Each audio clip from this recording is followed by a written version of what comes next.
তরুণ প্রজন্মের মার্কা হাতি মার্কা, তরুণ প্রজন্মের হাতি মার্কা।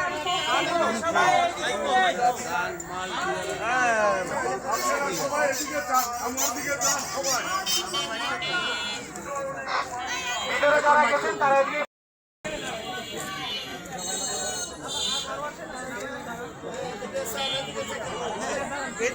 আপনারা সবাই এদিকে তাকান, যত পিছনে একটু হাত পাকাটি ধরে রাখবেন। আপনাদের চেহারা দেখা যায়, আপনাদের চেহারা দেখা যায়, পুরানি দোকানে খালি ধরে রাখেন। আরেকটা শাড়িতে পিছনে নামাজের কাতারের মতন দাঁড়ান, একদম নামাজের কাতারের মতন দাঁড়ান। হয়েছে যা হয়েছে কষ্ট দিয়ে এই যে এই কোনাটা ভাগ দেখা যায়, এই কোনাটা ভাগ দেখা যায়, এই কোনাটা দাঁড়ান দাঁড়ান। হ্যাঁ আলহামদুলিল্লাহ।